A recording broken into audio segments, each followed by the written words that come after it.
right side up. Thank you, Colonel Colgate. I know that she must be a very tough Marine, not only having Sergeant Major Kincher as her Sergeant Major, but she took a cake away from a 375-pound man.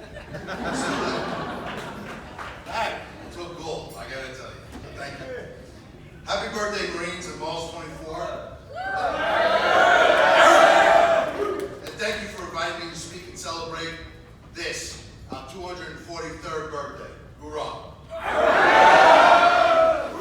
Thank you to all the Navy corpsmen and chaplain who served and have served with us, and all members of the U.S. Navy who serve in this unit. Hoorah. I would also like to thank all the family, children, husbands, wives, boyfriends, girlfriends, and sweethearts for the support they give your Marine. Everything your Marine accomplishes is due to some great measure to your encouragement. Thank you. Now I know half of you are looking at me and going, what is this fat son of a bitch going to tell me about me? The other half is sitting there thinking you can take me. Trust me.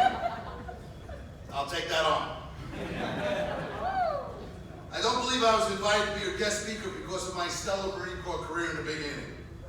8 years in the reserves as an 0311, I achieved the rank of corporal.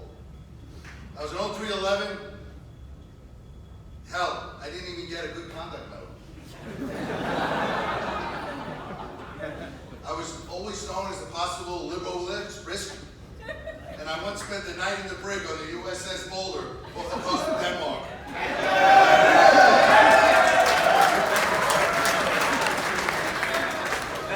My first introduction to the Marine Corps birthday was in a high school wrestling match at Valley Forge Military Academy on November 10th, 1977. When my coach made us do 202 push-ups for the 202nd Marine Corps birthday, and a few more for the Commandant and some dude named Chesty. My coach, Roger Sicoli, was a Marine Corps combat Vietnam vet who took great pride in the Corps. And of course, this was my only introduction into the storied history and great traditions of the Corps. I will learn much more 3 years later in 1980 when I step on the yellow footprints at Paris Island. Today is the day that we celebrate who went before us, especially those who paid the ultimate price, those who presently hold the standard, and those who represent the future in our history. We remember famous Marine actions through time and around the globe, such as Veracruz, the Boxer Rebellion, Belleau Wood, Wake Island, Iwo Jima, Chosin Reservoir, New City, Baghdad, and Fallujah, which your own Sergeant Major, then Staff Sergeant Coleman Kinzer, earned 2 Bronze Stars at those 2 locations.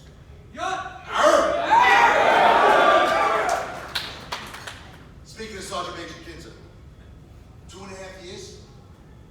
I had to deal with this guy for like 11 months. I feel like his feet were on my chest every day. And I was a civilian with like the equivalent of a GS-15. And this first sergeant was in my shit every day. So you have my blessing.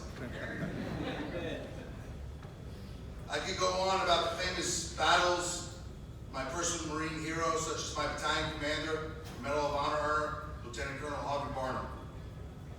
But my all-time favorite Marine in history, and often overlooked by the Corps, is Major General Smedley Butler, who served from 1898 to 1931. He was a veteran of many actions, often referred to as small wars in Latin America and Asia. He was only one of 2 Marines to earn 2 Medals of Honor for 2 separate and distinct actions. He displayed the tremendous physical and moral courage throughout his career by anyone's standard. Even by the U.S. Army, he would be considered a badass. He was known for being outspoken. Today, he would be known as one who speaks truth to power.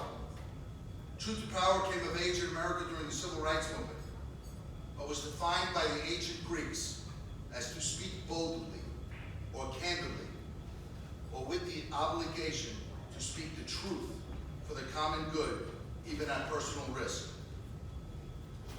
Major General Butler is famous for his quote and book by the same title, "War is a Racket." He called out the U.S. government for getting America involved in wars around the globe purely for financial and institutional gain, industrial gain. In 1931, President Hoover had him arrested for making derogatory remarks about Italian dictator Mussolini, who, by the way, declared war on the U.S. 10 years later. I tell you this because I believe the combination of moral and physical courage can be an unstoppable force for good. The Marine Corps and America needs leaders with both. Today in America, Marines are serving in the highest roles in federal government.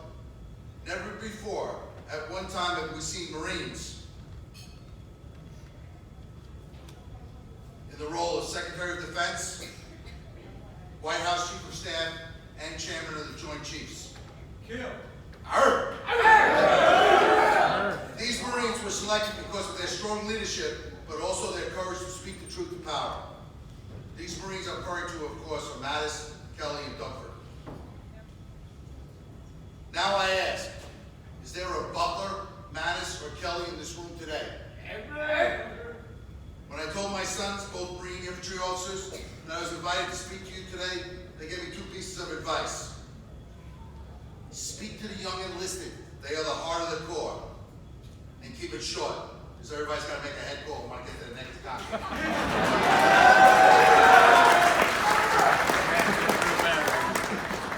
So to all the junior enlisted and NCOs in the room, you are the future of the Marine Corps. Your actions, decisions, and choices are how the Marine Corps will be judged in the future. Some of you young men and women will ship over to another tour. Fewer will ship over to make the Marine Corps your career, and many of you will return to civilian life to pursue other passions. But all of you, now and forever, represent how the Marine Corps will be perceived by others. You, the young Marines in this room, control the narrative of the Marine Corps' future. Be morally and physically brave. I know, you know, the Marine Corps knows that you will rise to this occasion. Semper Fi, Godspeed.